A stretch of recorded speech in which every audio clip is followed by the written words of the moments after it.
Glória a Deus, estamos aqui em mais uma aula, mais uma videoaula. Vai desculpando aí, porque você vai escutar muita gente falando, muito zoada, porque a casa aqui é numa esquina, então o fluxo de pessoas é muito grande, carro, gente falando na rua, conversando, aí interfere na nossa videoaula. Mas vai chegar para você aí uma boa aula, eu creio, e você vai ouvir bem os nossos áudios. Nós estamos aqui numa série de estudos bíblicos sobre concepção bíblica do ministério pastoral, visto que estamos na semana do pastor. E domingo que vem agora já é o dia do pastor. E hoje é segunda-feira, então estou gravando uma série de aulas para que durante a semana você possa estudar essa matéria maravilhosa. Pois bem, para que a gente compreenda bem o que é a filosofia bíblica para o ministério pastoral, nós temos que compreender uma coisa. Qual é o propósito da igreja? Obreiro, missionário, você que está entrando na obra agora e que vai entrar, você tem que saber qual é o propósito da igreja. Vejamos, vamos para a nossa aula. A filosofia bíblica de ministério deve estar fundamentada na eclesiologia bíblica. Para compreender o lugar de alguém como ministro, é preciso compreender o lugar da igreja. Viu? Diz aqui, para compreender o lugar de alguém como ministro, é preciso compreender o lugar da igreja. Então o ministro deve saber qual é o propósito da igreja. O ministro que não conhece a igreja, que não sabe o que é a igreja e que não sabe qual é o propósito da igreja, está altamente desabilitado. Eu quero dizer para você que é sim obrigatório alguém estudar para o ministério, saber o que é ministério e saber o que é a igreja, e não entrar de forma precipitada, sem saber no mínimo o que é a igreja. Coitado, eu vejo tantas pessoas aí que se dizem pastores, mas não têm um pingo de conhecimento do que é a igreja. Deus nunca foi descuidado em colocar um homem para exercer um ministério sem antes prepará-lo. Todos que Deus chamou e Deus preparou. Ah, mas Deus chama os pequenos, sim, mas todo pequeno que Deus chama, Ele manda crescer. Ele diz crescer e multiplicai. Ele chama e prepara, Ele chamou Davi, Ele preparou Davi, Ele chamou Moisés, Ele preparou Moisés, Ele chamou Elias, Ele preparou Elias, Ele chamou Eliseu, Ele preparou Eliseu. Eliseu passou 19 anos sendo treinado por Elias. Ele chamou Josué, mas Josué passou 40 anos sendo treinado por Moisés. E quando vamos para o Novo Testamento, Ele chamou para si os 12, mas Ele passou 3 anos treinando os 12. E dentro agora da era apostólica, nós vemos homens sendo treinados. Paulo foi chamado por Cristo, mas ele passou 14 anos sendo treinado por Barnabé. Se você não sabe, foi. 14 anos sendo instruído, sendo orientado do que é a obra de Deus. Claro que nesses 14 anos também ele recebeu revelações diretas de Deus. Mas isso mostra que ele teve um grande propósito. E eu quero dizer para você que depois desses 14 anos que ele aprendeu aos pés de Cristo, ele teve que passar mais 2 anos para depois ser enviado. Ele passou 2 anos na igreja que estava em Antioquia. Quando enviaram Barnabé para pastorear a igreja de Antioquia, Barnabé foi buscá-lo no deserto da Arábia, onde ele já estava há 14 anos sendo preparado por Deus. E agora Barnabé o leva e ele passou 2 anos dentro da igreja. E depois de 2 anos que o Espírito de Deus o enviou para a obra. Então, todo obreiro precisa de ser preparado espiritualmente e intelectualmente para a obra de Deus. Mesmo que você não possa ir a um seminário, mas hoje nós temos facilidade de estudar, temos bons livros. Caro obreiro, compre livros, estude, seja aluno da escola dominical. Eu sou aluno da escola dominical há muitos anos, desde criança, e sou professor, sou coordenador de escola dominical. E eu aprendi uma coisa, que um homem que não gosta de escola dominical não serve para pastorear, não serve para pregar.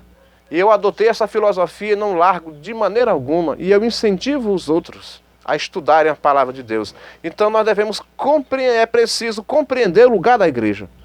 Depois de responder a essas perguntas, o ministro pode responder: qual é o meu propósito dentro do propósito maior da igreja?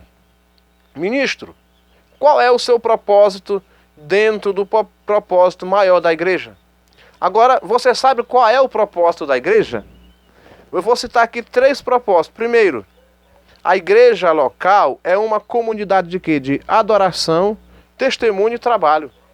O propósito da igreja é, primeiro, adorar a Deus. Segundo, evangelizar. Terceiro, trabalhar. Você entende o que é isso? Você sabe o que é isso? Você entende biblicamente o que é adoração? Porque hoje as pessoas ensinam errado o que é adoração. Para muitos, adoração é só cantar. É só abrir a boca e cantar. Adoração não é somente isso. Vamos para frente aqui. Antes de morrer, nosso Senhor predisse o estabelecimento de sua igreja, que seria vitoriosa sobre todos os inimigos, e consistiria em todos os crentes, os quais seriam seu corpo. A igreja substitui Israel como povo de Deus na presente dispensação e torna-se uma comunidade de crentes redimida pelo precioso sangue de Cristo, com uma tríplice função, que é adoração, testemunho e trabalho. Em outras palavras, a igreja deve exaltar o Senhor. Primeiro, é isso que significa adoração, exaltar. Não é somente cantar. Tudo que eu faço deve exaltar o Senhor. O meu procedimento na minha casa, o procedimento na rua, na escola, no meu trabalho, tudo isso envolve a adoração. Se os meus procedimentos forem maus e alguém falar assim, esse aí não é crente de jeito nenhum, crente sem vergonha, crente safado, eu não estou exaltando o Senhor. Mas se os meus procedimentos, alguém diz assim, aí é um verdadeiro homem de Deus, é um verdadeiro crente. Quando eu for ser crente, eu vou ser crente igual este homem, igual esta mulher. Sabe o que está acontecendo? Eu estou exaltando Deus. Eu estou adorando Deus, porque alguém vai ver o seguinte, verdadeiramente Deus transforma, verdadeiramente Deus liberta, verdadeiramente Deus existe, então Deus está sendo adorado, Deus está sendo evangelizado. Então, em outras palavras, repetindo, a igreja deve exaltar o Senhor, evangelizar o mundo e edificar os seus membros. Então, em primeiro lugar, no propósito, a igreja é uma comunidade de adoração. O propósito maior da humanidade é adorar a Deus e desfrutar de sua criação. O maior mandamento é amar a Deus de todo o coração e o teu próximo como a ti mesmo. A vocação máxima da igreja é exaltar o Senhor, magnificar seu caráter e glorificá-lo diante de toda a criação. Viu, meus queridos? Então, o propósito maior da igreja é a adoração daquele que a trouxe à existência. Este é o maior propósito da igreja. Aqui, Pedro, na sua primeira carta, no capítulo 2, versículos 5 a 9, ele diz assim, vós também, como pedras vivas, sois edificado casa espiritual e sacerdócio santo, para oferecer de sacrifícios espirituais agradáveis a Deus por Jesus Cristo. Mas vós sois a geração eleita, o sacerdócio real, a nação santa, o povo adquirido, para que anuncieis as virtudes daquele que vos chamou das trevas para a sua maravilhosa luz. Glória a Jesus. A igreja é uma comunidade redimida de pecadores, separados para adorar a Deus em Cristo. O ministro é um adorador. Ele deve adorar e depois dirigir a igreja à adoração. Viu? O que é adoração? O ministro deve saber o que é isso. É o que eu disse agora atrás. Tem gente que não sabe o que é adoração, mas o que é adoração? Adoração é a honra e o culto dirigido a Deus, diz John MacArthur. Ele diz que adoração é a honra e o culto dirigido a Deus. Adoração, definida também por Martin, diz o seguinte, adoração é a celebração dramática de Deus em seu valor supremo, de tal forma que este valor torna-se a norma e a inspiração da existência humana. Assim, adorar a Deus é atribuir-lhe o valor supremo do qual somente Ele é digno. Estamos adorando a Deus quando nos damos completamente nas ações e atitudes da vida. É o que eu disse agora. Ações e atitudes da vida. Se elas são boas e alguém vê e diz, olha, ali vai o homem de Deus, ali vai uma mulher de Deus. As atitudes daquele homem, daquela mulher ali, gente, quando eu for ser crente, eu quero ser daquela maneira. Ali Deus está sendo exaltado, Deus está sendo adorado. Vamos para frente aqui. Dentro dessa perspectiva aqui, adoração, a função do pastor é liderar a igreja no cumprimento desse grande alvo, a adoração ao Senhor. Obviamente, o próprio ministro deve ser um verdadeiro adorador. A vida dele deve adorar a Deus. Infelizmente, tem muitos ministros aí que a vida não adora a Deus. É chamado de ladrão, de caloteiro, cabra safado, que não vale nada, enrolador, charlatão. Estes homens não estão adorando a Deus. Infelizmente, estão manchando o ministério, manchando a obra de Deus. Não estão adorando. Nós devemos primeiro adorar a Deus e a nossa vida deve ser um modelo. Paulo diz assim: ser o exemplo dos fiéis. Em tudo te der por exemplo. E nós temos que ter como obreiro testemunho daqueles que estão de fora. Viu, queridos? Então nós devemos, o pastor deve liderar a igreja no cumprimento desse grande alvo. Vamos seguir aqui para resumir essa parte, porque o outro vídeo será a última parte. Segundo, a igreja é uma comunidade de testemunho, evangelismo. Jesus disse: ide por todo mundo e pregai o evangelho a toda criatura. Ide fazer discípulo de todas as gentes. Então, meus irmãos, o pastor deve ser, em primeiro lugar, ele deve ser o exemplo de evangelista. Ele deve ser um exemplo de ganhador de alma. Ele deve liderar a igreja no evangelismo.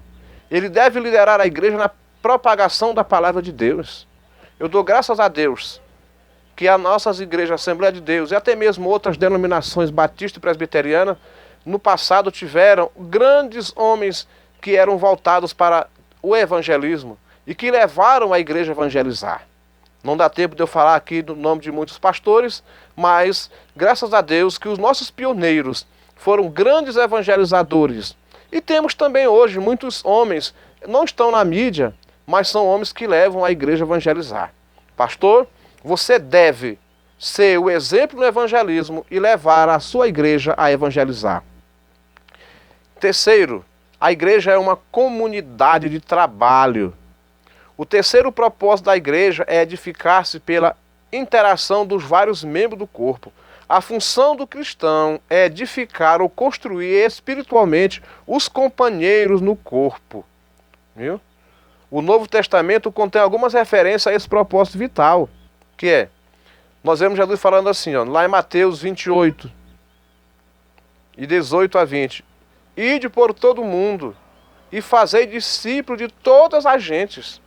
Fazer discípulo aqui é instruir, é edificar, é trabalhar, é estar junto, é instruindo os irmãos.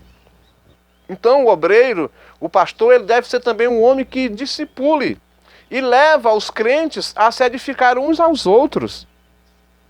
Ele deve saber, o obreiro deve saber qual é a filosofia, a sua filosofia de trabalho e saber qual é o propósito da igreja, para que ele leve a igreja a desenvolver estes propósitos. Amém?